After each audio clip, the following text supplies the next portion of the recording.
Yo, what's going on, guys? It is Insanity here, and welcome to today's video. And in today's video, we're going to be talking about the brand new DLC coming to Borderlands 3. A bunch of stuff was actually announced yesterday, but I was working all day, so I couldn't even cover it, so I'm covering it today. So the information that they released yesterday actually released quite a bit, but they showed off AMARA's new skill tree and also FL4K's new skill tree that's going to be added. So let's just jump right into this. The link to these notes will be in the description below if you want to go read it in full depth. So as you can see right here, AMARA's action skill is called Phase Flare. AMARA's Enlightened Force skill tree, that's the name of the new skill tree, the Enlightened Force. I know Jolt's dude has gameplay on it.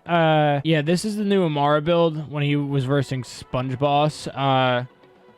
Pretty much one-shotted him. This is AMARA's new skill, I guess. I mean, this little orb thing right here, I guess it's like she could pull it towards her and punch it away. Looks like it's kind of like busted if you can actually hit your enemies. First, freeze anyone foolish enough to get in your way with cryo elemental effects, which round out AMARA's toolkit of natural elements she can affix to her action skill. So, I mean, this pretty much confirms, first of all, that AMARA is going to get a new element for her skills, which is going to be cryo. Currently, she has electric, she has incendiary, and she has corrosive, and now she's going to be getting cryo, which is pretty damn cool. They knock their blocks off using the Phase Flare action skill, which creates an orb of pure elemental energy you can push around and detonate using melee attacks. The orb consistently does damage to any nearby enemy, but its full potential comes from the damage it does colliding with targets like a lethal bowling ball. So pretty much when you hit it at someone, that's when it's going to be doing the most damage, which is pretty cool. I'm not gonna lie. I mean, this is definitely not what I thought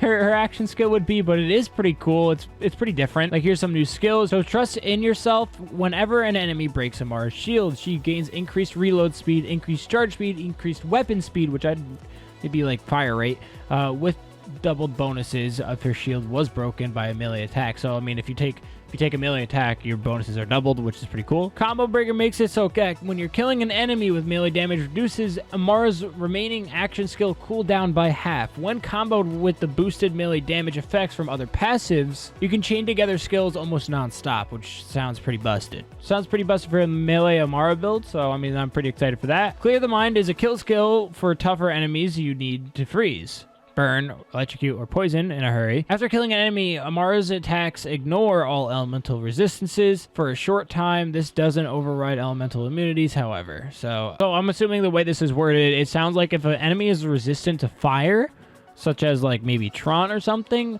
it will still do damage. It ignores it for a short time, but it does not. If you have elemental immunities, I think Tron's actually immune to fire, but I'm just using for an example. If he resists fire, he's going to take damage to it for a short time. But if the enemy is immune to the fire, they will not take damage. Now let's move on to FL4K. This is where I'm going to be more excited because I haven't really made a FL4K build because everyone does. So I've been just trying to do Zane and AMARA. But anyways, FL4K's Trapper skill tree, that's what it's called. It's pretty cool. And his action skill is Gravity Snare. Using their new Trapper skill tree, FL4K can control the battlefield from near and far. With the new Loaderbot pet variations and area of effect damage from the Gravity Snare action skill, FL4K lovers can enjoy new ways to play. FL4K can drop a Gravity Snare for some reliable crowd control. This long-lasting action skill periodically tosses any nearby enemy into the air, interrupting their attacks before painfully slamming them onto the ground. While they're tied up, you and your animal/metal companion can go to town on their hopeless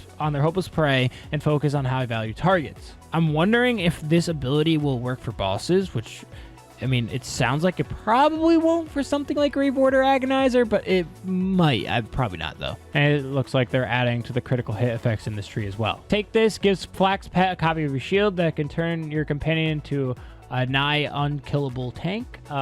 Pretty cool. Monkey Dew gives FL4K's pet increased critical hit damage, but the real power comes from the other passive effect. Whenever FL4K scores a critical hit on an enemy, their pet's next attack will be a guaranteed critical hit. And the best of all, this passive has a short cooldown. And I don't know how to pronounce this word. Whenever activated, FL4K gains a greatly increased shield capacity for a short time and immediately begins recharging his shields. With its short cooldown, proper use of the skill, you can make it it literally makes you immortal, pretty much, is what they're saying. That sounds kind of busted. I mean, but yeah, I mean, this DLC launches on November 10th, and I'm very excited. I just, it's going to be giving us literally new skill trees for all the Vault Hunters, and I'm very excited for that, especially for Zane. I'm very curious for Zane, and we'll see that on on Thursday. Without further ado, I'm just going to go ahead and end this video. This link will be in the description to this entire article if you want to go read it. And yeah, that's about it. If you guys enjoyed, please leave a like, as it also does help this channel grow. And also, please subscribe if you are new for more Borderlands content like this. And yeah, that's about it. It's been Insanity, and I'll see you guys later.